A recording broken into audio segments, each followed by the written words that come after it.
Shalom, ladies and gentlemen. Welcome to a live episode of Race Matters. Tonight is Thursday, May the 5th. On my earlier show, I said April the 5th. But I did say it was Cinco de Mayo. There we go. I'm correcting myself from my earlier show. It's May the 5th. Happy Cinco de Mayo. Hope you had a great day. It is a blessing to be alive and well today. And we have a fabulous show for you tonight with our wonderful guest. He is an activist, a social and racial justice activist, and his name is Kirsten John Foy. And we're going to let him introduce himself and all that he does in a minute. But I am Sharon Thomas. I'm the owner of Full Life Communications, CEO, and all the shows that are produced on this platform are from God's mind to my mind. So it's the vision that God gave me for these shows to help with our mental, emotional, and behavioral health and to better ourselves by raising the discourse, the conversation that we had, raising the bar on that. And with Race Matters, race is a difficult topic for us to discuss because it's so emotional and so passionate. We feel so passionate about things. But Race Matters, in the tagline, it says, this is a safe place to have the hard conversation. So we do everything in love here because we have the love of the Lord that shed abroad in our hearts. So if we can have the safe conversation in love, then we can get somewhere. We can move this needle of social and racial justice forward, but we have to do it in love. So I'm going to let Rosie introduce herself, give you a little bit about her background, and then Marianna, and then Kirsten, I'm going to throw it over to you. Rosie? Good evening, everyone. My name is Rosalina Anderson. I am born and raised in Camden, New Jersey. My father's Puerto Rican, my mother's Black. Met Sharon at our congregation at Fresh Word, and we known each other for a number of years. Again, grew up in Camden, have my different views on how I grew up. So I don't have degrees, but as one of my co-hosts said, life experiences is sometimes just as important as any degrees behind your name. So your life experiences could be just as important. So I'm here to share my life experiences and what I went through and how Race Matters has affected me growing up in Camden. And even working at my job and so forth and so on. So that's a little bit about me. I would like to pass it on down to Marianna. Marianna, you can introduce thank yourself. you, Rosie. My name is Marianna Scotaro. I was born in Moldova and came to the States with my family when I was 15 years old. I was in high school at that time. So Moldova, I think at this point, a few more people know where it is than it's sad, but because of Ukraine, we're right there at the border with Ukraine. My first language is Romanian, and I met Sharon in a marriage and family therapy program, and I'm a licensed marriage and family therapist here in the state of Pennsylvania. Thank you so much, Rosie and Marianna, for introducing yourselves. Kirsten, the featured guest of the hour, please share with our audience who you are, where you hail from, and give us a little bit of your background. Sure. I'm Elder Kirsten John Foy. I am a Pentecostal preacher and a civil rights, social justice activist, born and raised in Brooklyn, New York.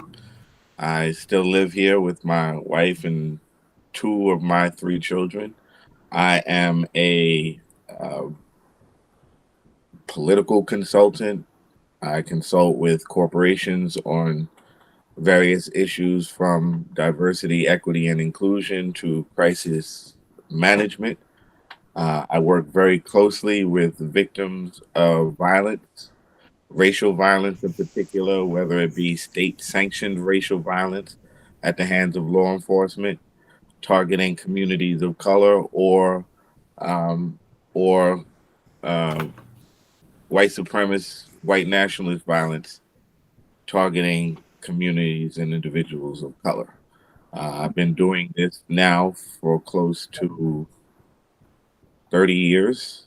I'm 46, so that is 2/3 of my life being exposed to issues of racial, economic, social, and political justice, as well as extreme trauma. So we have it is a unique intersection of service and sacrifice. And so that is in large measure why I'm both bald and gray. Takes a toll. It takes a toll, huh? You can imagine and Marianna, both of us, we're therapists, the vicarious and direct racial trauma that activists, especially those who are boots on the ground activists such as Kirsten, what they must see, on a daily basis. Because we're talking about Kirsten and those of his colleagues in that realm, the high profile cases that we see on the news. He's there. He's with the families. He's with the attorneys. He's in the crowd, and covering these cases across the nation. That has an effect on our mental and emotional health. And this is one of the things that we're going to get into later. But since we're already here, Kirsten, how do you and others manage to see all of this trauma day after day? I know it affects me just seeing videos of it, but you are up close and personal with the families, the police, the attorneys, the community. What are you guys doing for self-care and how to continue to do this heavy work, mentally, emotionally heavy, as well as physically and spiritually? How do you keep going? What do you do for self-care? Jesus Christ. Amen. I don't want to glib or there it is. I don't want to trivialize the question. I do think it's important to make a distinction between activists who are faith-based and secular activists. And we have seen over the last many years the deaths of a lot of young people, not as a result of violence, but as a result of trauma, and the toll that the trauma has taken on their bodies. I could name any number of activists, including the daughter of Erica Garner, who died from a heart attack and as a result of some other, physiological issues, in large measure due to the stress of being an activist and the murder of her father. But any number of Black Lives Matter activists and other secular activists who are not connected to either and grounded in either a spiritual value system or a historic institution like the church that has seen all of the trauma that we see many times over and is in many cases equipped to help. But it's also for me, I have my own life is where I draw my faith from. I'm familiar with the Bible. I'm familiar with David, and I'm familiar with Paul, and I'm familiar with Peter. I'm familiar with all of the activists, these great activists, historical and biblical activists. But I draw down from not just the book of Acts or the Gospel of John, but I draw down from the book of Kirsten. I know what God has done in my life. And I know what he has brought me from and how far he has brought me. So when I'm encountering or encountered by a very traumatic situation, when I'm either consoling or comforting a family or working with a family or organizing a community, and I'm espousing the virtues and the values and the principles and the truths of the Bible, I'm not doing so from an esoteric or theoretical place. I'm doing it from a very personal place. And so my relationship with Jesus Christ has been foundational in my activism, and it has helped sustain me and gives me strength and hope and puts it all in context. when you are inundated by so much violence on a continuous basis, it's hard to recognize that there is that's not the be all and the end all. Yeah. That at the end of the day, the devil does not Right. win. But it's hard to see it when you're in the thick of it. Right. When you're in the briars, it's hard to see. Yes. So it gives me a larger spiritual, emotional, and historical context to put all of this in. Yeah. Having said all of that, I'm pretty sure I don't do enough to care for myself or to make sure to ensure that I'm as healthy and as strong and as valuable to the people that I wish to serve as I could be. Have the number one foundation. Well, it's so. I've even said that in the past. I said, we have 66 written books. I said, but there are so many more. I'm a book. Your life experiences, you're a book. And those life experiences are the other chapters that aren't written that speak of the goodness of God and how, like you said, if it weren't for him, I don't know how I would sustain half of the things that I go through, the stuff that with family and friends and the discrimination and the things, how you're treated. And it bases in who I love and who loved me and died for me. And at times I have to tell myself, okay, this ain't your battle. Just pump your brakes, get yourself in check. And I've even, I one time had to actually turn all of my news. I actually deactivated some of my cable channels so that I wouldn't be watching MSNBC and all of those things all day, because I felt my emotions getting wrapped up in the situations, and I couldn't even find the God part of me because I was so emotionally wrapped up in the situation. And I had to shut it down and then start praying and say, God, you got to help me. God, you got to help me get over me. It wasn't the people or who I was arguing at. I had to regain control of me and get my strength back in him so that I did not go off on people again, and I had to realize, you're a representative of God, and you can't get out there and act like the world and then say, oh, I'm a Christian, because that's what we see. And that's what throws the world off so much. You have Christians that are behind half of the attacks and the racism, and they do it in the name of Jesus, in the name of God. And it's like you are far from representing the King that I know. Amen. And I had to get myself in check. I had to say, listen, don't be a liar. Be who God has called you to be. And if you got to shut that stuff off, shut it off, because you need to get back to the basics. Yeah. And Jesus was very familiar with violence, right? He Oh man, unjust. He was an activist. I mean, the elder would tell you he was one of the biggest activists in there. They all going to him. He flipping tables and telling people, "Hey, look, this is not my father's house. You all are doing wrong in here." So he was a big activist. Jesus was about justice. And you can't call yourself a Christian and not be about justice. And that's where some of this issue, just like what you were talking about, Rosie. How can you call yourself a Christian, but you not be for justice for all people, not just some, all? So speaking of that, they see justice as just us. That's where the problem is. It's not just you. I'm getting just us. You're saying justice, but it's just us.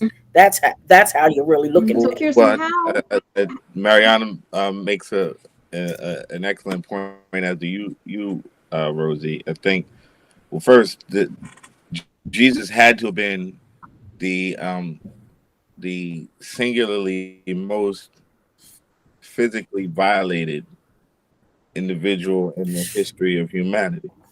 Right? The crucifixion was the single most vile and violent act against any individual ever seen or recorded in human history. And and he overcame it and became victorious, Yes. which is Mhm. also, instructive. Instructive to me. Books give us knowledge, but experience gives us wisdom, Yeah. and Mhm. it requires wisdom to be able to sustain in these kinds of traumatic circumstances and situations. But it's we've got to do it. There's no option. It's got to be done. We have to pursue justice at all costs. We have to pursue all of the principles and virtues of God at any and all costs, um, even to ourselves, right? Like Paul went through all kinds of Yeah. mess. Yeah. Um, he was shipwrecked, Mhm. snake bitten, Yeah. horse whipped, Yeah. stoned. You name it. Paul went through it. Had a thorn in his side that was so painful that it Mm. incapacitated him. And God's response to him was, "I'm not going to remove it. I'm going to strengthen you enough Not gonna take it off. and give you enough grace to maintain and press through it." Those are all very instructive in the lives of people who you Mhm. know who serve. And I can't be the weak link in that long Yeah. historical chain where I Mhm. either succumb to the trappings, um, which is to say, missing the forest for the trees, being there for the wrong reasons, the trappings of Mhm. high profile activism, which in many cases looks a lot like celebrity nowadays, right? Yeah, you can. And you're really Yeah. building Wow. a career Wow. on the foundation of blood and trauma, uh, and then not succumbing to the desires like Elijah to say, "God, I'm done. I'm done with all of this. The world is upside down. I don't see nobody out here in the vineyard with me. I feel like I'm all alone out here. This, Jezebel is gunning for my head, and quite frankly, I'm tired, and I don't want to do this, Mm. God. So, ring my bell, call me home, and let it be." That's also a temptation to just want to give up, and so Do put you, a lot of pressure, stress on yourself. yeah, does that come up, when you see over and over and 30 years of doing this stuff and when you said your age, like you started at a very young age, right? So I mean, I've said to God, whenever you ready, you ain't gonna get no fight. That's a far cry now from saying I'm ready to take myself out, which is a thing that Right. many activists and victims do. mm, We don't talk about it, but suicide mm, um, is a big issue in the activist community. Activists are targeted by government agencies and by corporations and subject to all kinds of surreptitious and clandestine actions and activities to undermine them and to supplant their impact. Um, but to me, that's all the more reason to be faithful, and to hold on to the value system that sustained me and brought me from a very very dark place. Suicide is a big issue. Mental health, of course, writ large, is a big Mhm. issue among people of color in general. Actually, among all Americans, I believe all Americans Yeah. Yeah. are battling Mhm. some form of mental distress that is unique to being an American. that is born out of our experience here. And when I say an American, I don't mean that you have that you're a citizen per se, or that you lay claim to any kind of official recognition by the government. But if you live here and you help keep this country moving, as far as I'm concerned, that's what defines you as an American. Um, the American culture is violent, misogynistic, misogynistic. It's racist. It is economically oppressive. It is in many cases the culture itself, American society as a whole, is a boot on our necks and has on all Americans. White supremacy, as far as I can tell, is a mental illness. And I'm not a professional in this field, but I've seen enough people who are ill, including myself in many instances. I ain't wrapped too tight in many instances, but I have seen enough of the manifestations of those notions and values that indicate a lack of rationality, a lack of reason. Hatred is not born in any out of any scientific principle. It's not born out of rationality or reason. It is, in fact, a function of the most excessive kind of greed and self-aggrandizement there is. I am going to do everything in my power to put you into subjection to my will. That kind of, narcissism and, that kind of those kinds of egomaniacal tendencies are not healthy. And that is really what white supremacy is about. It is about validating my self-interest at the expense of yours. It's not about finding equality or balance. It's not finding our place together. It is my place, and my existence entitles me to taking from you that what I want. And that's this of white supremacy. And that's based on white supremacists also tend to be misogynist. They also tend to have all kinds of other folks and other kinds of forms of bigotry play out in different ways. And so I think all of them has a mental health profile that needs to be dealt with and treated.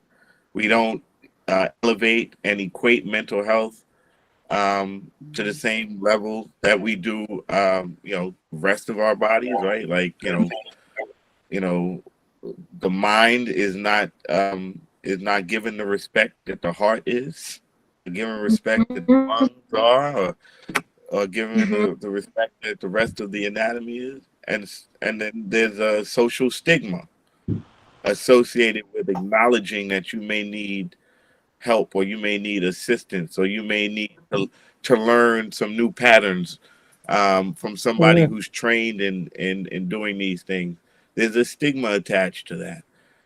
If you're a male, you're perceived as weak, and which is also an indication of our mental illness. Our gender identities are wrapped up in primitive notions of sexual supremacy, gender supremacy, and so even when you're dealing with mental health and you want to deal with it, you're filtering it through all of these other layers of crap that you've got to get through. What is it going to mean? Am I really a man if I have to ask someone for help? Am I weak? How am I going to be perceived? Am I inviting aggression on me? There are principles that you use to survive in the streets, and one of them is weakness invites aggression. And a call for help. A call for help is a sign of weakness and vulnerability. And Right. in a raggedy world, people look for that and then seek to take advantage of you and exploit you and those vulnerabilities. And so there are all of these filters that you've got to go through, and then, you know, what about the costs and what does it look like? And quite frankly, for me, the biggest thing is really what's the cost benefit analysis of revisiting the pain. Yeah. Right? Do I really want to revisit that so I could be healthy, as opposed to just reinforcing the coping mechanisms that have at least worked so far, and keeping my house of cards, you know, standing. And so all of these things go into, I think, us as Americans, but us as activists in particular, who are not only fighting injustices and oppressions and systems and institutions much larger and more grandiose than ourselves, but we're also dealing with the pressures of individuals in a society that does not value the work that we do, and in fact keeps fueling this work with more and more trauma. You know, I started out telling y'all I'm a Pentecostal preacher, so if you give me the mic, you should expect that I'm a hold on. we hear, but you're dropping gems, though. Yeah. You're dropping gems, right? And you know, You are. You said last week we talked about. Yeah, and you know, last week we talked about why does racism persist, and I brought up the fact, just like you did, what we really don't talk about. I don't even think at all, not even enough, but at all, how white supremacy and how this country was founded is a mental health issue. Nobody's saying in any of that. And when we think about mental health, to subjugate a group of people and to discriminate to great lengths of murder, rape, pillage, and all of that, you know, so you could be high and they could be low, to put it in a nutshell, there's something wrong with that thinking, right? And the evil that has to be in your heart. Yeah. To kill someone and to murder someone and to economically, you know, beat people down so you can be lifted up. There's a problem with that thinking, and that's not to cut you off, Sharon, but just to throw this out there. If you look at many of the examples of this violence, it is so extreme that there are other things playing out in that action. So when you put a rope around a man's neck and you dangle him from a tree and you watch him and enjoy that, die, and you enjoy it, or you tie him to the back of a truck and you drag him for 2 miles, or you wrap your arm around his throat while he's begging for you to let him go because he can't breathe, and you keep that position and that posture knowing that the end result is going to be the loss of life, and you revel in that, and that feeds something inside of you. Those, you know, it's one thing, and not that I advocate for any killing. It's one thing to take a life in defense of another life. It's no one thing to take a life in, you know, in your professional capacity. It's one thing to take a life as a soldier on the battlefield, not to trivialize or invalidate any of those experiences. But it's another thing to not only take a life, but to do so horrifically and egregiously and horrendously and atrociously and violently and viciously and vehemently and passionately, like we see some of these people and revel in it. Yeah, celebrate and revel in it and celebrate it. There's something not right in the person's mind and spirit and soul and the fabric of their being. I totally agree. Totally 100% agree. And we don't talk about it enough because we always, use always loosely, but typically always, we are looking at the people of color who are the marginalized, victimized people. What's wrong with you? There must be something wrong with you because it's not us. You know, and so when we're always looking at the victim and how, you know, the victimized and how, you know, they can be treated, they must have, you know, you're angry, so you must have a mental health issue. Why are you so angry? Well, the anger is justifiable. How about looking at what you did? That my response is now I have become angry because of how you have treated me. Now, how I handle my anger, can become the issue, because now I need to learn how to manage my emotions. I can't control them, but I can manage them. But my anger is justified. Jesus' anger was justified. What are you doing that's contributing to that? But we're not looking at you. We're looking at the victim. But we can stay on that forever. I want to move on because we just have so much to talk about. But Kirsten, let's talk about what activism looks like in 2022, so our audience can know how they can get involved. Back in the 60s, marching was the thing, and marching still has its place, don't get me wrong, but it's 2022 and there's so much more that we can do. And so with your position and your know-how and your experience, what can people do in 2022 to get involved in activism? What does it look like today? It's a big question. I think it looks like a lot of things. I think it looks like some of what it has looked like historically, with mass action and mass mobilization and direct action. Putting one's body on the line is the biggest statement of political expression that one can make, and that will remain true eternally. Uh, but I think it will manifest the tools that are available to activists and the voids in the space that exist, um, are are gonna be different, or are different. We've got social media now. We've got the prevalence of digital communication, instant communication.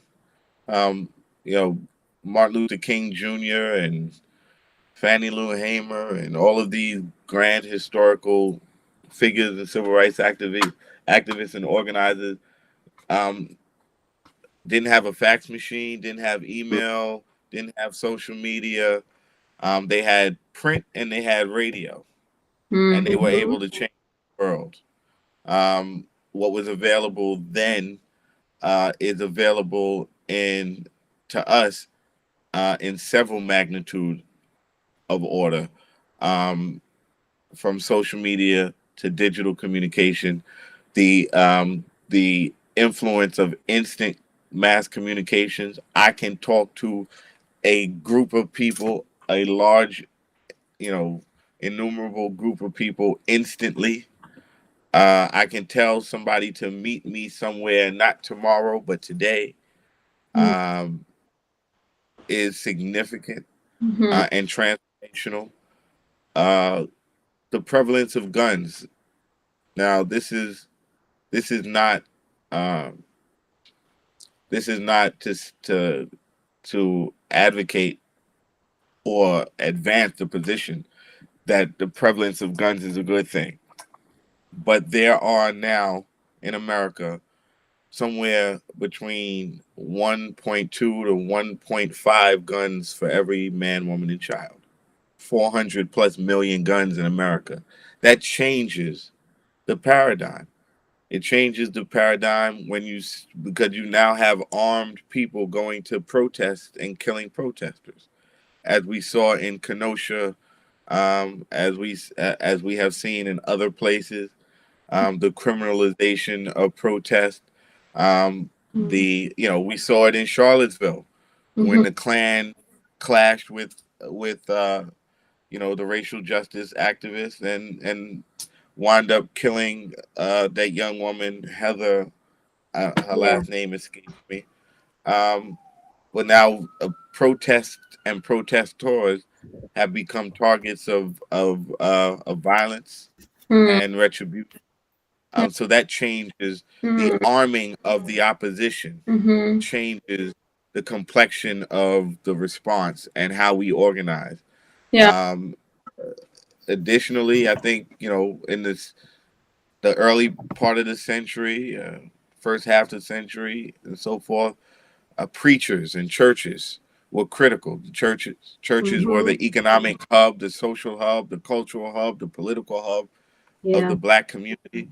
In many cases, they remain so, but to a much less degree today. The preacher were the centerpieces. Mhm. We had we had an economic revolution where teachers were critical in making sure that we knew how to Yeah. read and write. I think we saw the prevalence and the importance of lawyers, in the courtroom with Thurgood Marshall and others. Yes. You know, Johnny Cochran and Ben Crump and others today. To the I think evolution, we will evolve, hopefully evolve to the point where we will recognize what lawyers and preachers and Mhm. teachers meant to the legacy civil rights movement, mental health professionals, and public health professionals, and business people, entrepreneurs will be to the civil rights movement of today. Mhm. We are dealing with generations of trauma built on top of generations of trauma built on top of racist, violent systems and institutions Mhm. in place today, right? So when we're looking out in the streets at, let's say this latest crime wave, Mhm.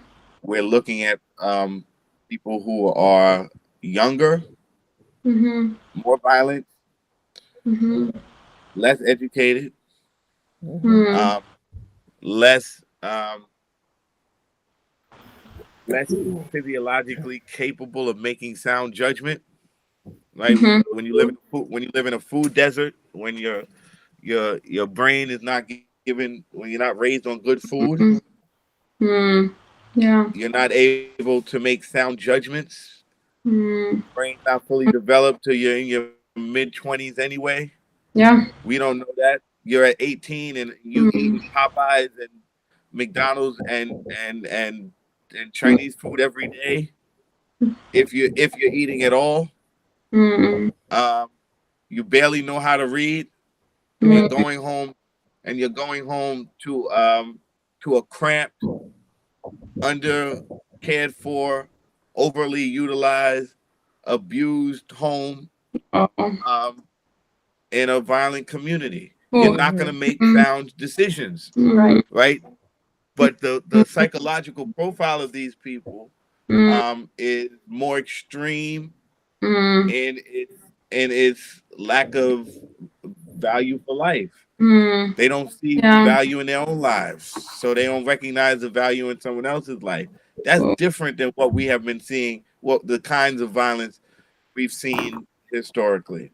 Right. And so So, go ahead. throwing a lawyer And at that before, problem doesn't just solve that problem. You oh, got to throw oh, mental I health was professionals at that problem. You got to throw clinicians and right. and and and and doctors at that problem, Mhm. not just lawyers. That's Mhm. to wrap the point up. Yeah. Of violence on TV, and that so many young people watch, it seems to desensitize them to the violence, Oh. which makes them get more active in being violent because they see so much Mhm. glorification of it on TV, different violent, crimes and drug activities and things like that. And they're so socialized to it that it seems to desensitize them to Yeah. then going ahead Became and committing those crimes, became entertainment for those same many. crimes. So I'm hearing a lot of, you Yeah. know, a lot of these tools have provided the opportunity for resources where, social media and other tools like that can be used to increase mobilization of activism. And yet at the same time, the same tools have created a lot of additional challenges, both, for, within young people's own lives by exposure to a lot of more violence. And yet, we have more resistance, right? Because now they find out, oh, okay, now they're planning, to meet here. So the opposite side that tries to prevent you from doing this work also finds out sooner about your efforts and has more access to things that can make it more difficult. Yeah. It's an interesting paradox that is created at the intersection of instant communication and criminal justice work. A lot of our movement has been based on responding to crises, right? Someone someone loses their life. People lose their lives at the hands of violent extremists, racists, um, law enforcement, or civilians. And those things have been prevalent and been able to exist, quite frankly, unchallenged and uninhibited because they've happened in the dark. Mm. And so the success of the activist community is in large measure due to our ability to shine a light on the situation. Mm-hmm. The more light we shine on it, the more likely we are to bring justice to bear. Mm-hmm. At the same time, the more light you shine on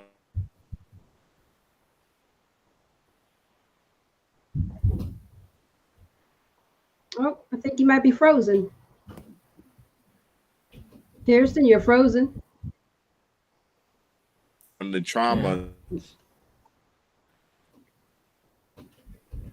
Sorry, I don't know what's going on. That's okay. It's live. We have to deal with it. Okay, you. Yes. But yes, But I mean, he's sharing some, he's Mm-hmm. really dropping some gems, a lot of knowledge. Thank you. So Mm-hmm. I know you were frozen for a bit, so I don't know if you want to start over with what you were saying. I don't know if y'all want me to start it. Maybe that was the Lord showing y'all some mercy. Boy, shut up. Boy, shut up. Let them women talk. Well, yeah. no, but this is good because they hear us every week. They hear us all the time. So it's good to have, another person come on and share your views as an activist, out there.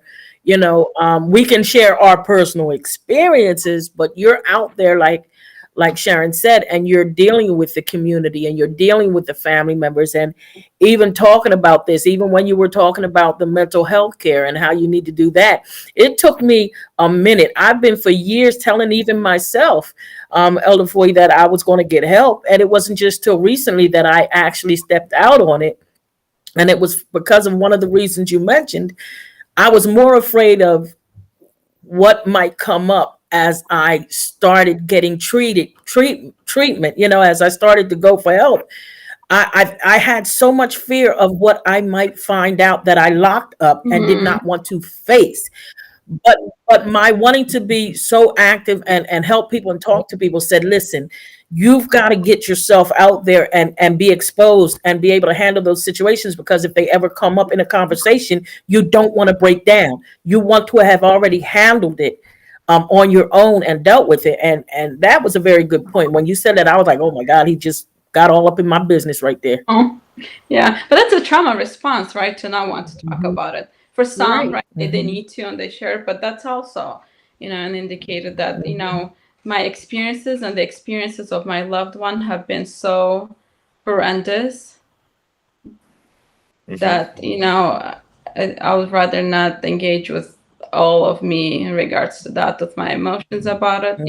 I can talk and say it's painful, but when you go to a therapist and they work through trauma, like they're gonna sit with some of that. Yeah, it's like they're going to dig and it's going to bother you. It's like going to the dentist for your brain. Right, exactly. They got you strapped in this chair, and you ain't got no choice but to go, and you don't hey, Elder Foy, but there's a difference. No, they got drilled. Elder Foy, they can drilling, and they can numb it up. So they can numb that spot up. You can't get numbed up, man. I'm telling you, Elder Foy. That's true. They stick that needle in there, numb that up, and they can give you a root canal, and you never feel it. You've given me my next public health policy initiative, which is we need to allow for mental health professionals to apply anesthesia. Yes. Before you go inside my brain, you better Numb it up. put me to sleep. Numb it up. Numb it up like doctor first. And look at even with the dentist, they say, "Oh, this ain't gonna hurt. We're gonna give you something to numb the pain." And the thing they give you to numb the pain is more painful than the pain. So I ain't gonna give you a needle this big, full of some kind of fluid, and they shoot you up. By the time they empty that drum of Novocaine, your face is this big. You hollering and screaming at the top of your lungs, and they ain't even started yet. Sounds like you've experienced some things. Sharon, gotta carry a tissue for the rest of the day because you're slobbering and you're like trying to. It's funny because it's not like going to the dentist. Like, yeah. So to hear that, it's like, oh, is that how people feel about us? Right. Who likes going to the dentist? I'm sure they don't feel that way about you all, of course. Yeah, no. Not at all. Right. But you know, Kirsten, but anybody else in your profession, they do. Okay. Well, one of the things that we created, you know, this platform for was this is our way of doing activism. You know, activism takes on many forms today. You know, with the advent of social media, like you said, you can put out one blast and mobilize a nation, right?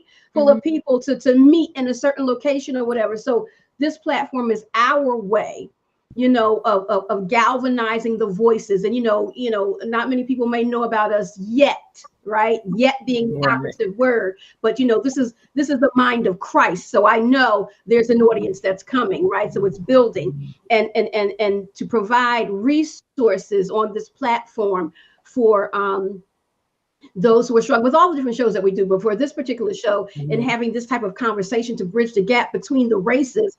And even though, because we're one race, we're the human race, and we got to stop thinking this division and think united, right? And so this is the place where we want to try and unite people. And so let's have the conversation and bringing people on, such as yourself, who are doing groundwork, right? And you're not only doing groundwork, why don't you talk about some of the, because you have a social media presence as well. You have radio, you have the platform of social media. Tell the audience about some of the other things that you're doing to get your message out in the programs that you run.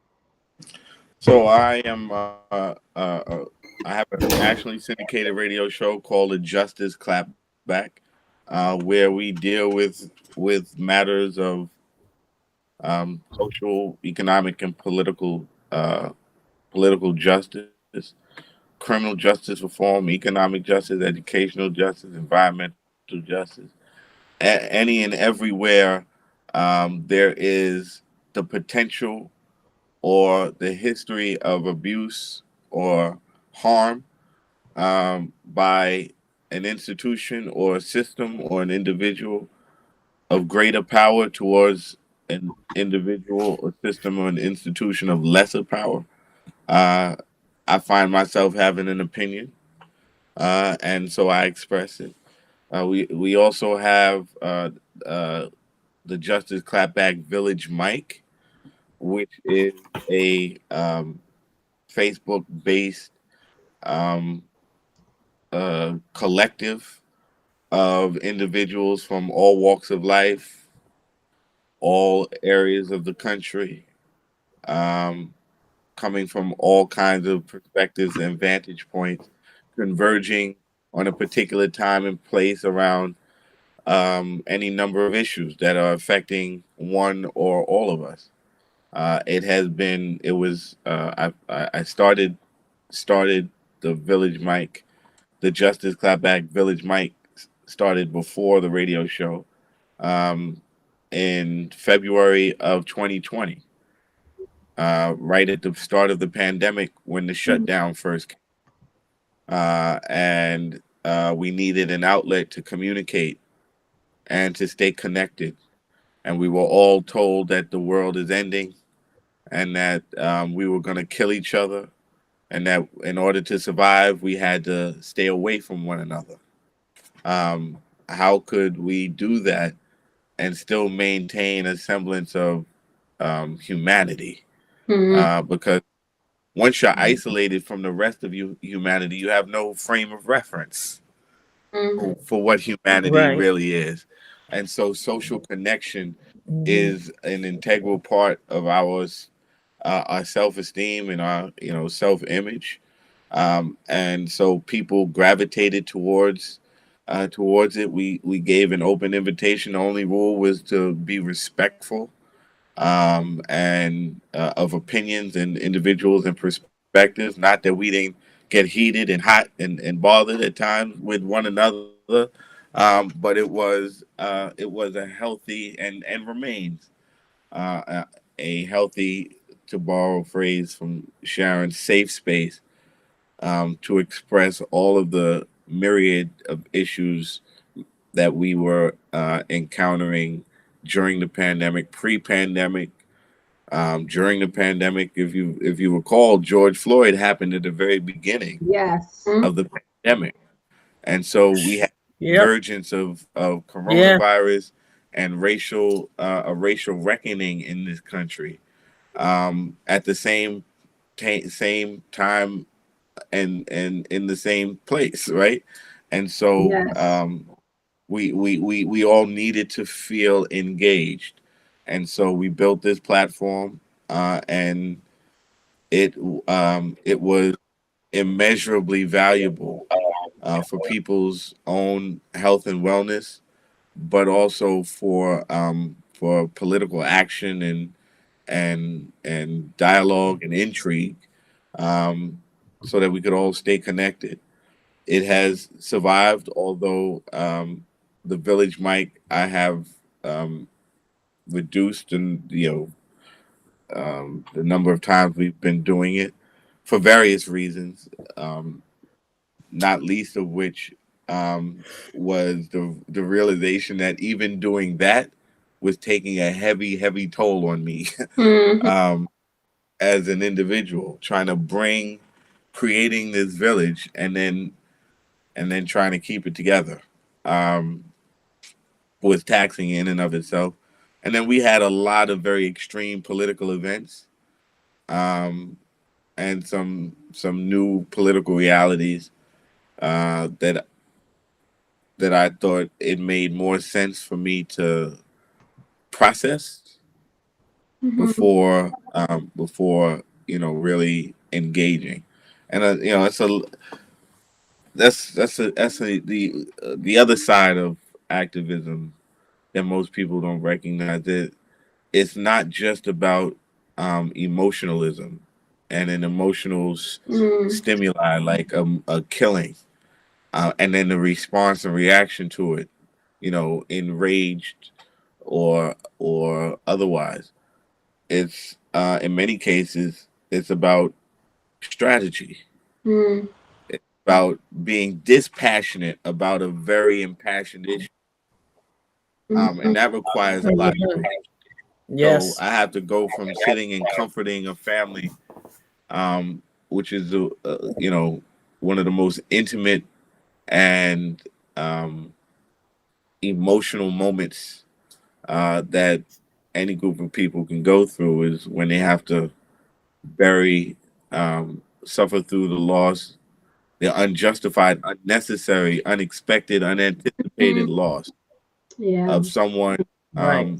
who they had invested so much hope or love in, and then having to be sympathetic and empathetic, and in that moment what they need, and then having to flip the script and switch gears and become dispassionate and become rational and logical, and very reasoned out, um, which in many cases they don't comport. Right? You want to, the family is demanding justice, and for many of them, that means Hmm. they want to see, heads roll and blood on the street, uh, and you got to manage that passion and that rage and that wrath and that Yeah. anger, um, and then you have to be dispassionate about how to best Yeah. address and manage that crisis. Mm-hmm. And so, it's a manic kind of a continuum that you exist on. on the one hand, you gotta cry their tears, right? We've gotta bear their burdens, right? Bible talks about that all the time. We ought to, the strong ought to bear the infirmities of the weak. Yeah. And so we do that, and then we've got to step out of that and forget about the passion of the moment, and then look at the reality of the moment, dissect, analyze it, and then develop a strategy that will be most effective at bringing some closure, some reasoned out closure to an unreasonable situation. Yeah. So do you find So yourself like both emotionally and rational, logic, all of that burnout and? sometimes you just get stuck. Like, you know, like you get stuck. There are times where, you know, my mind is racing a million things. I'm trying to, you know, figuring out, you know, handicapping the next presidential election, and, you know, completing Einstein's space-time problem, and then the next minute I can't think of any. I'm in such a brain freeze. I don't know how. I almost feel incapacitated. I don't know what to do from one moment to the next.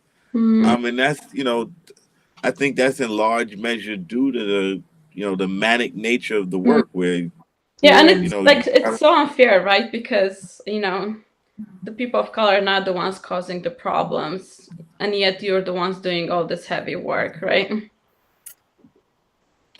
Yeah, that's been the case. But then look, my ancestors, which in shackles and chains, eating scraps. Oh. They were being raped and sodomized. They were being murdered and hung from trees. And I'm complaining about too many DMs in my inbox. Right? So when you that historical put it in context. perspective. But your pain is still valid, right? Say again? Your pain is still valid, right? Because you're holding their pain and what you're seeing now, and the fear of, like, what is it going to look like for our kids in the future too, right? And along with his own pain. So it's like, history, you know, ancestors, your own, and your children. Yeah, I feel like history doesn't validate our pain. I feel like the obligation of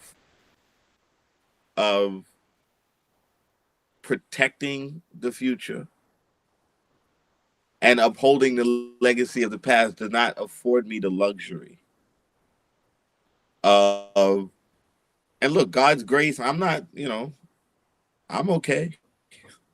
I eat well. I dress well. I'm still pretty. Like, I'm okay. God is good to me.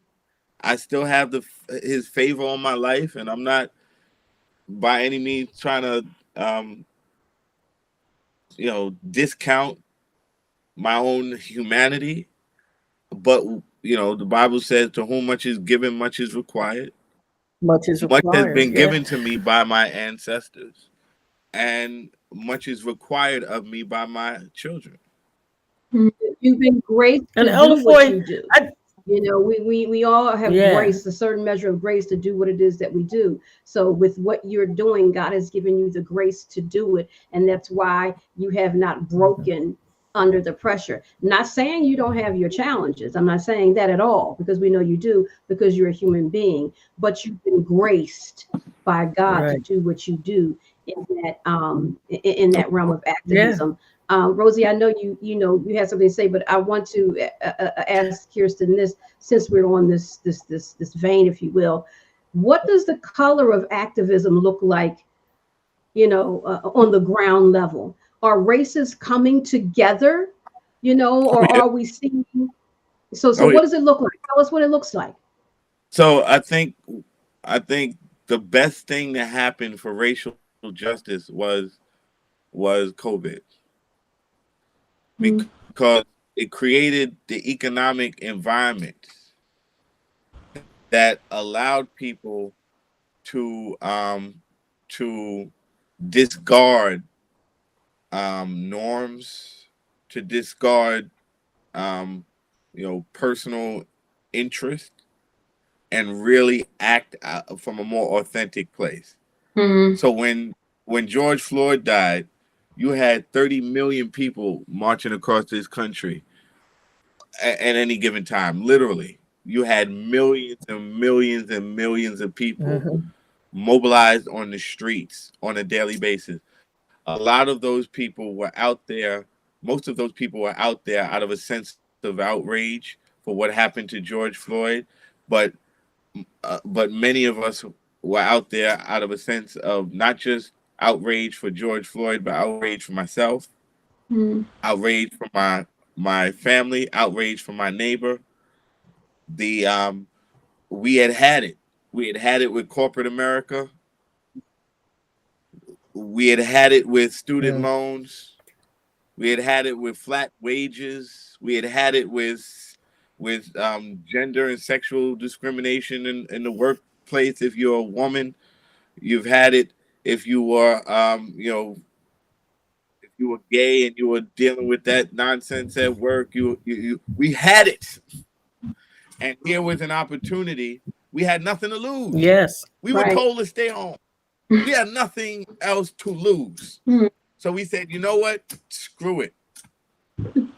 What happened to that man was wrong. And I want to say something about that. But while I'm saying something about it, I'm going to fuel the collective outrage with my own personal experience and my own personal outrage. And we're going to turn this into a reckoning, not just on race, but on economics and values in this country. We have been in a values war for a long time. The Civil War did not end.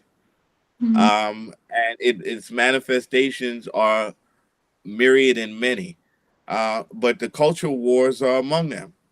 And we have been fighting a culture war since our inception, and we're still fighting it. We see now the Supreme Court is ready to strip women of biological self-determination, reproductive and biological rights of a woman are not bound to protection by the Constitution. That's basically what this government is preparing to say. Me as a man has a right, depending on what my position is. If I'm a legislator or a policymaker in a corporate suite or in a government office, I get to make a decision about what's best for you as a woman, and strip you of your autonomy, your biological autonomy. Whether you agree with abortion or not is really not the issue here. Right. The issue is not abortion. Abortion is not, and I'm going to repeat this, this is not about protecting children. This is about disempowering women. Control. Because if you can tell a woman what she can and cannot do with her body, you can tell anyone, and you can define for anyone their humanity. What this decision potentially would do is redefine women's humanity. Not just their medical entitlement, their humanity. Biological autonomies is a basic fundamental reality of what it means to be human. Free will is the second greatest gift of God. There it is. There it is. And I got the right to sin. Let me just tell y'all, I got the right to sin. God gave me that right to sin. He did not give you the right to take away my right to sin. And so Marianna, Elder Foy, I'm just saying, but me and Marianna was just having that conversation before we came on the show today, because she asked about the situation of Christians with abortions. And I said, God gave us the right to choose. Nobody has a right to tell somebody else what to do. And that's where the problem comes in. It comes in with people trying to control other people's choices. Let me tell you something. And tell them what they're. The Bible says. Go ahead. The king bears not the sword in vain. Which means God recognizes that the government has the authority of life over death, life and death. That governments, and by their innate function, have authority over life and death. Not that God is justifying what the government does with that authority, but he's validating that authority.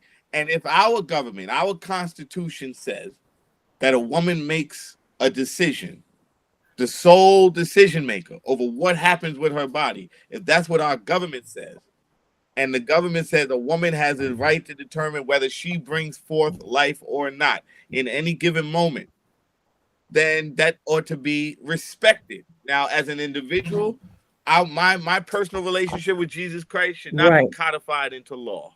Let me just tell y'all that right now. Because God be kicking my behind all the time. And if you had to be subject to the same measure of correction, not just the favor, but the same measure of correction that I've had to go through, then or any of us have to go through who have a relationship with him, then you may not want somebody else in your business either. And so we need to recognize this moment, not just from a, I believe in an unauthentic, holier than thou, false piety kind of position where, we'll be saving the babies.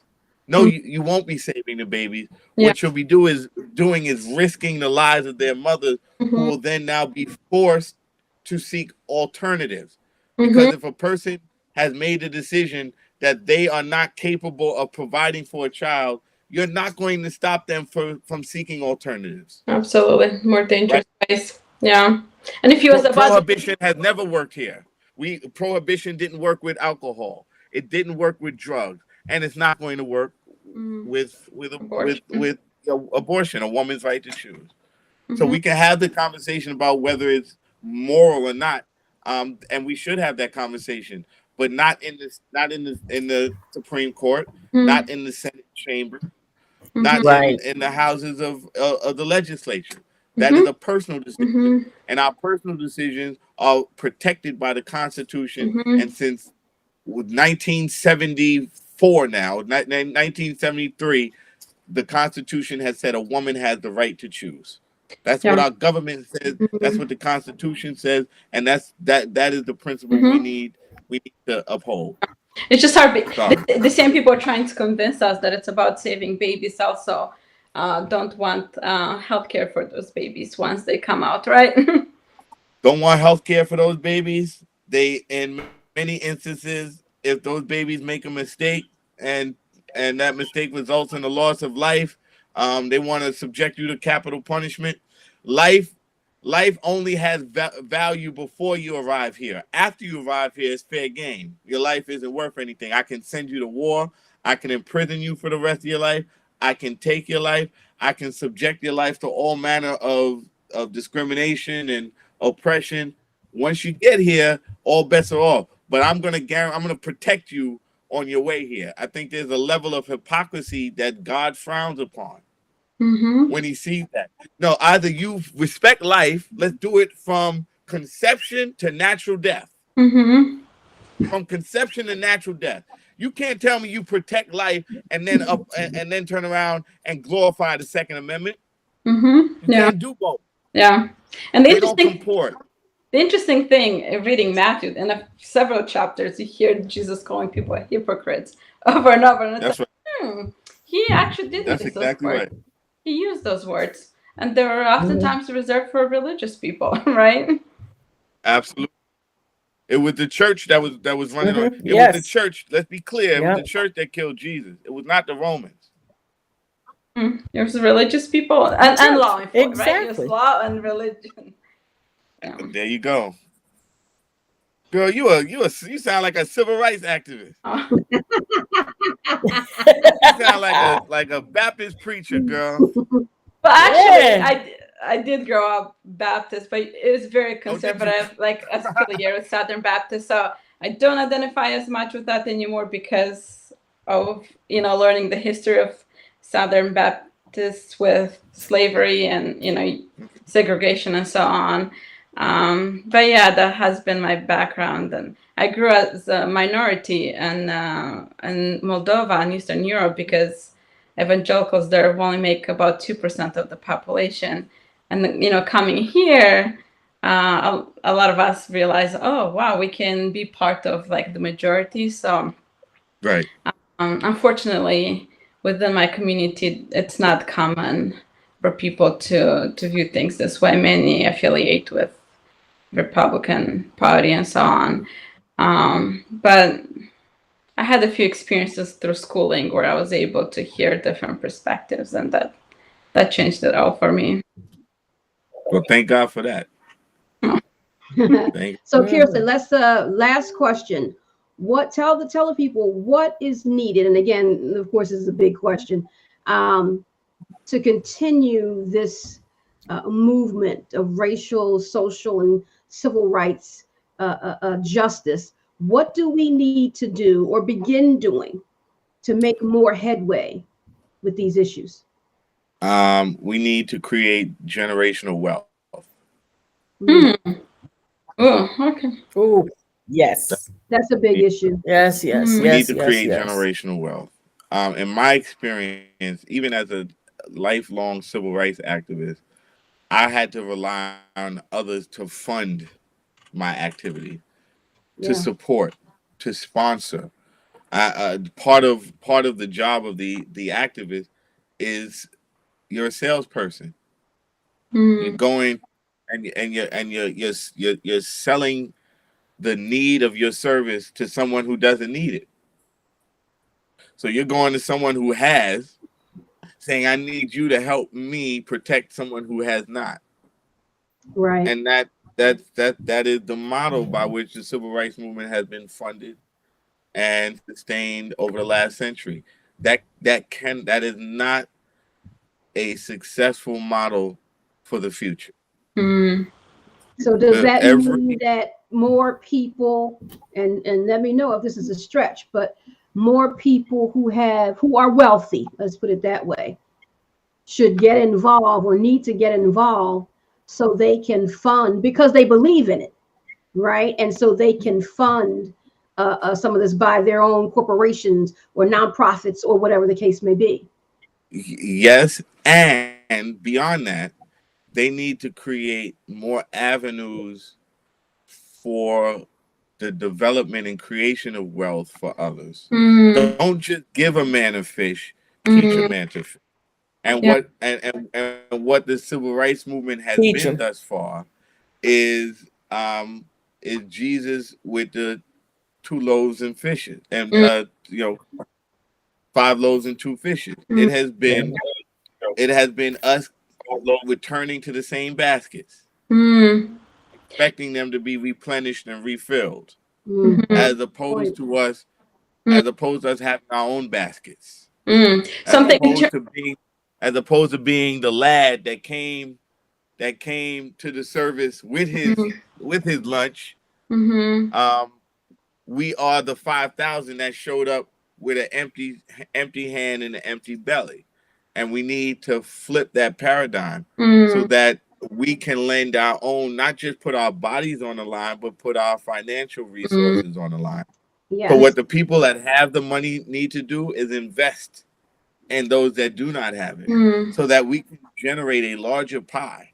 Every community that has reached political maturation in this country has done so on the foundation of economic self-sustainability.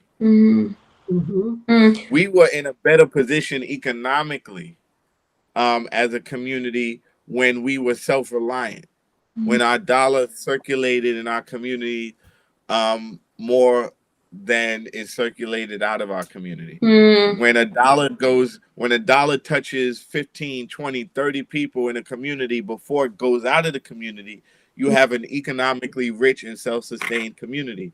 The dollar touches you and your cousin and them, and then goes and buys the That's true. Nike, or goes to McDonald's, or goes to Cadillac, or goes to wherever. That dollar has a smaller, shorter lifespan. In your community, you are weaker and more vulnerable, and that is the case with African Americans in particular, right? And so we cannot ask others to fund our liberation. We have got to be in a position to do it for ourselves, just like every other community that has thrived and survived and prospered in this country and globally has done for themselves, right? So, like, sorry, go ahead. I thought that was a pause, but go ahead. No, yeah, it is a pause, but you don't interrupt the preacher when he's pausing in the sermon.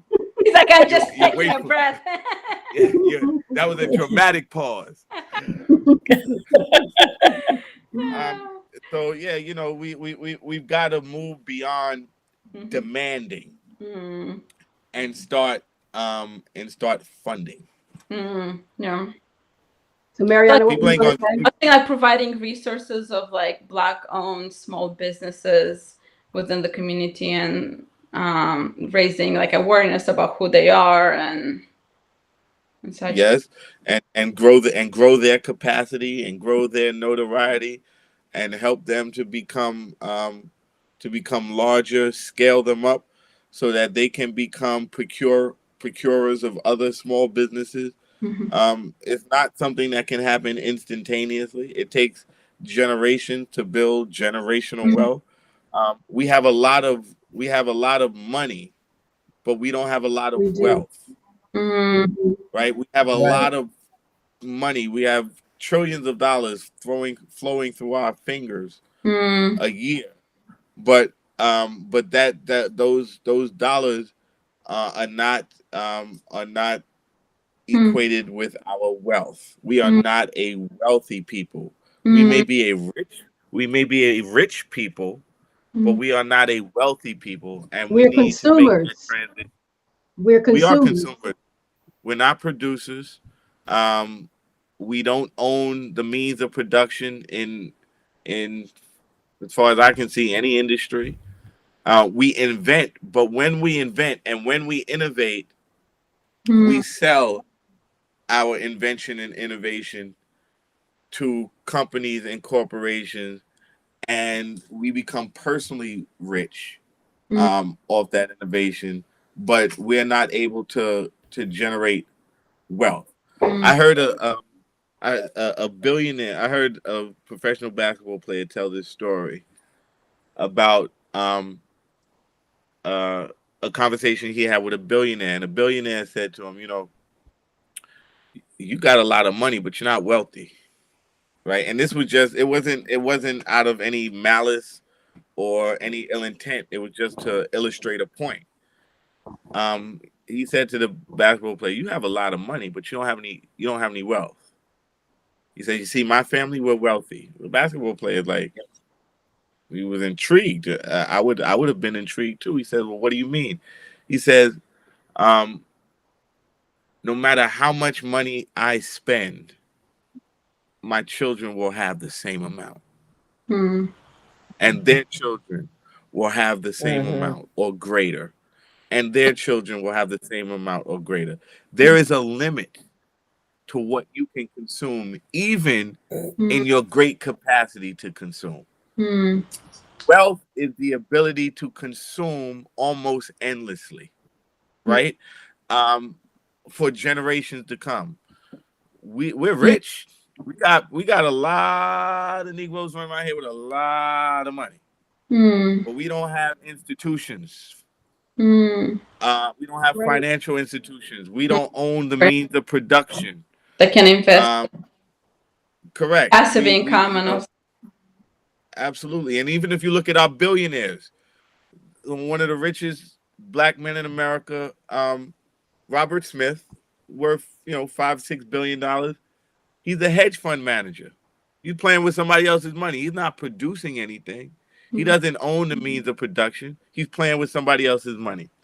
So, we've got to move beyond social action into economic justice. Do you see like student debt playing a role there too? Because absolutely, yeah. And that should go ahead. I think Joe Biden is making a critical error, but I also think he's showing, he's giving us another glimpse into who he is. Student debt is the new indentured servitude. And when you have Black kids who are coming out of college, who are either dropping out of college or forced out of college for economic reasons, or who come out of college with a degree, saddled with decades worth of debt, sometimes 2-3 decades to pay off your student loan. That's indentured servitude. And so it is a moderate form of slavery, and it is a way to continue to keep an economic foothold, an economic stronghold, an economic yoke on communities of color and on poor white communities, quite frankly, who are suffering through the same thing. Yeah. And so, and then what? I'm sorry, and then I'll let you finish. And then what do? They They say, "Oh, you can join the army, and we'll pay it." Back to the pro-life, right? Right. The pro-life people will cut you a deal. Yeah. You go kill for me, and I'll pay off your debt. Yeah. No, but when you're mentioning the even white people sometimes get stuck on generational wealth. What I see happening a lot too is, the white people might have debt, but it's often from like masters and post-college degrees, right? Because their parents might have been able to help them get through college and then said, you're on your own for your master's. Whereas I think for a lot of, families of color, because of, the trauma, the segregation, you name it, people had to take student loans from the start. That's an excellent point. It's true. Look, we also, the white community has a source of wealth that we don't. Homes, right? So our homes, which is the biggest source of wealth in America, is your home. Our homes are exist in redline communities, underinvested in, dilapidated infrastructure, poorly funded schools. And so the value of our homes don't appreciate at the same rates as other communities. So even where we do invest our wealth, it's not giving us a return on our investment that the same investment is giving to others. You buy a home, right, and you can guarantee it's going to appreciate in value. That is not true necessarily of communities of color who are relegated behind invisible wall of economic oppression and discrimination. And that's the same with investing in businesses. A lot of people of color will go in to try to get a loan to start a business and immediately are told no upon walking in there. I mean, they see no value in you, so they won't. But yet you see all of these businesses opening up with foreigners who ain't even from the country, yet they can get loans and start business after business after business. And I think one other problem that we have is we as a Black people must get into the mindset of purchasing from people in our community who look like us without putting the stigma of, man, you charging too much and this and that. You'll go down to Starbucks and pay $10 for a cup of coffee, but won't pay $1.50 or $1 for a cup of coffee in your community. And you think that they're trying to get you and this and that. But we have to get out of that mindset that we have been groomed to think like that somebody in our community is trying to take from us and charge too much. Yet you'll go to a nail salon, pay $100, $150, get your nail done. But yet, if there's a small nail salon with a black owner and they want to charge you $30 to do your nail, I'm gonna go down to the Chinese people. They only charge me $25. So there's a mindset that's linked to also, like you said, regenerating money in our communities, because we have to give us a chance to be able to build that wealth and not stigmatize our own people by saying I ain't hiring them. I think that's right. I think there's two ways of looking. I think there are multiple ways of analyzing the challenges to sustainability, economic sustainability, entrepreneurial enterprise in communities of color, in the Black community in particular. One of those is the Black tax, right? You know, it's more expensive for you to conduct business, right? There are greater expenses, whether it's the insurance that you've got to pay because you live in a higher crime area, or you work in a higher, or you own a business in a higher crime area, or the other inflationary pressures. But then there's what I have coined as the trauma tax, which we recognize as bad customer service.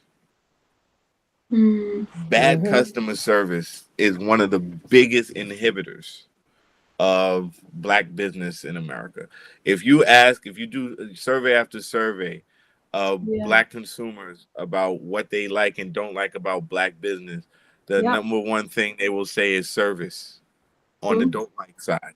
And what we're not recognizing is that service, that product that we're consuming, which in the service form, is corrupted by the trauma that individual is bringing to their business. The culture that they are establishing is heavily informed by their trauma profile. So if you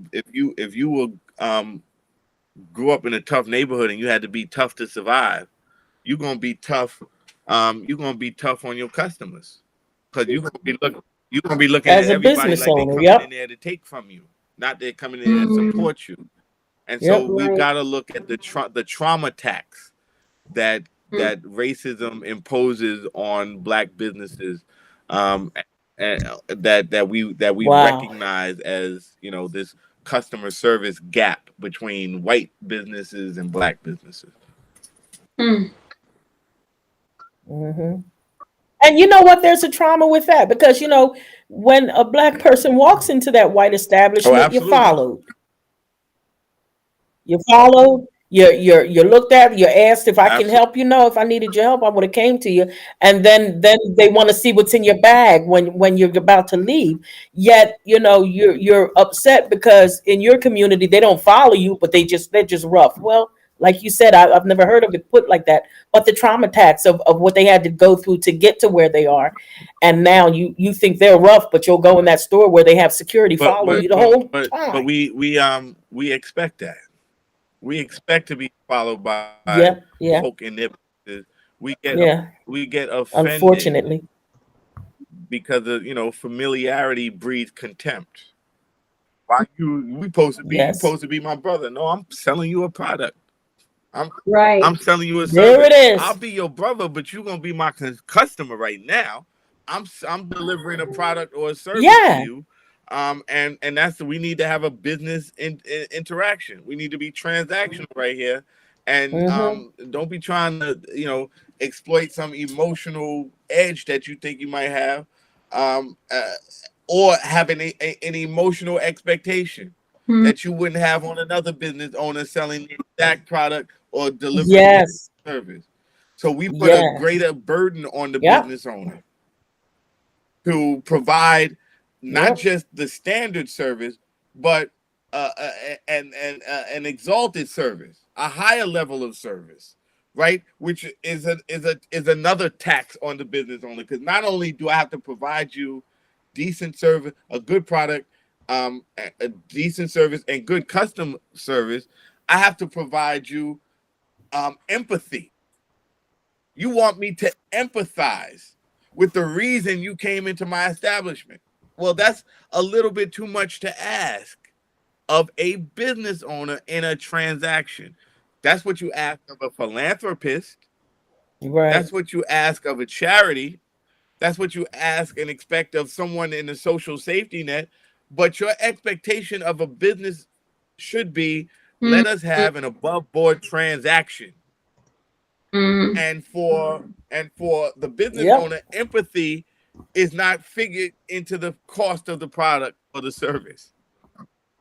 But now you are expecting that of them. You are burdening them with that higher expectation, one that you don't put on the white business. So when that expectation is not met, then that business fails because you refuse to patronize them. But you will patronize somebody that exploits you, or takes advantage of you, or discriminates against you, or subjects you to some form of bigotry because of the color of your skin. But you are desensitized to that, to borrow your word. You are desensitized to that, and so you accept it. But you won't accept the black business not meeting the higher burden of empathy for your situation. There it is. There it is. Well, Kirsten, you just put the nail in the coffin. Well said, my brother. Well said. I learned a lot today. This was really good. This was really good. We know. I can't do a lot of stuff, but I can talk. Thank you. Well, you're full of wisdom, so your words and your experience are necessary. And so we see why God has given you the platforms that he's given you, because you have so much to share, to educate and inform the people. So we are so grateful that you have graced us with your presence today, this evening, and you are welcome back anytime. I hope you come back soon. Absolutely. Really, I do. Well, it was totally my honor. I enjoyed it. Y'all didn't begrudge me running my mouth. And so I always look, when you come back, I'm gonna send Sharon a whole list of things that I want to ask, so that you'll be already answering them, and that way I don't have to get into. Well, I want to ask you this. I'm gonna yo, did you see that list? What you got to Sharon say? Did that. Yeah, I sent them the list, and the thing is, we didn't really have to ask him. Yeah, but we're gonna get more he because kept this was talking. good. He answered most of the questions just by talking, so that was the beauty of it, right?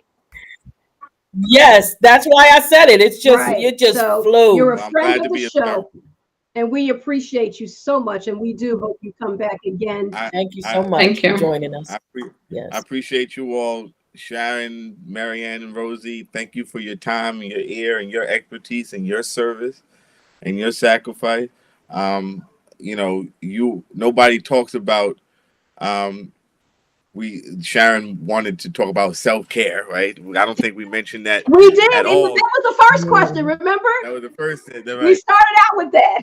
Yeah, it was a little bit. I sincerely hope that you all prioritize your self-care. Yes. The vicarious trauma that you're exposed to in treating others can take its toll on you as well. And so you're absolutely right. Be strong, and go get them nails done, turn that phone off, go get a pedicure or teddy mani or whatever y'all do, and shut the world out and get some sleep. Get some sleep. Sometimes it's as simple as getting sleep, right? Yeah, that's real. But I really hope you guys, those who are dealing directly with the trauma, are the next wave of what I believe is the intersection of justice and public health, right? The trauma that we are dealing with is the culmination of generations of some of the most horrific stuff you can see, from warfare to drug abuse to gun violence. Yes. To mass incarceration, and what mass incarceration has done to several generations of Black people, and the trauma it has did. And we're seeing the culmination of that. And so your service, your work, your commitment is ever more critical, not just for the pursuit of justice, but for the maintenance of civil society, right? And so you are on the front lines, and so I applaud you all, whether you have letters or not. I didn't graduate college neither. I think everybody that graduated college is a nerd and have no swag. I dropped out of college, so I'm just teasing. I'm just teasing. I got swag. I don't know what you're talking about, Kirsten. You got swag. You got some swag. You got some letters too, but whatever. You still. I'm just teasing. Oh yeah, they both have alphabetical swag. I'm telling I you. don't have just alphabetical swag, Rosie. Yeah, y'all swag is typed out on some lamb skin. I got you. You know, I swag came from the streets. Right. I feel you. But we put it all together. That's the beauty of this, right? We put it all together, and this is wonderful. Absolutely. I do not begrudge education. I do not tell anybody follow in my ignorant footsteps. If I had known then what I know now, I'd have had a little more discipline. But the whole point of the, I think that I'm trying to make is that irrespective of whether you are credentialed or not, if you are committed to helping us deal with this trauma, you're doing God's work, and you're on the front lines of the next wave of social activism. It's going to be mental health and entrepreneurship, the generation of wealth. Yes, that's really going to determine our community's ability to prosper and thrive in an increasingly hostile nation. Right, hostile to all the things we hold dear. So. Thank y'all for everything you do. Thank you for letting me run my mouth for almost an hour and a half. Over an hour and a half. That's right. So where do we send the tithes and offering, Pastor? Yeah, you have some social media links. You have some social Where's media the plate? links you want to share? I don't see the plate. Yes, please do. Even if you give them to Sharon and she posts them later, however you want to do it. But I would like to get them. Instagram, Facebook, and Twitter are all the same. It's Kirsten at Kirsten John Foy. That's KirstenJohnFoy. The organization I run is the Arc of Justice, so you can check out our website, the Arc ARCofjustice.com. On Facebook is ARC of Justice, and and I respond to the bat signal too. Yes, I sent the bat signal. I got the inside line. I got the red hotline? The red hotline. Yeah. But you know what? Yes, just Sharon, I'll be there. Yes.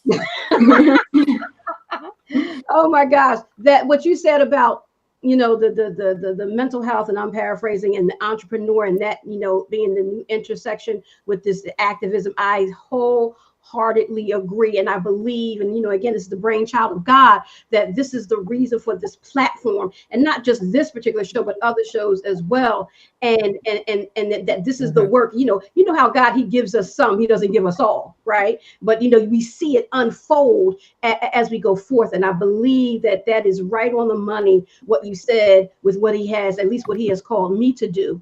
Right. Amen. And putting this together and other things that I do in the mental health realm, and being, like you said, that close to, because we're up close and personal in the office, dealing with the trauma, going through it with the people.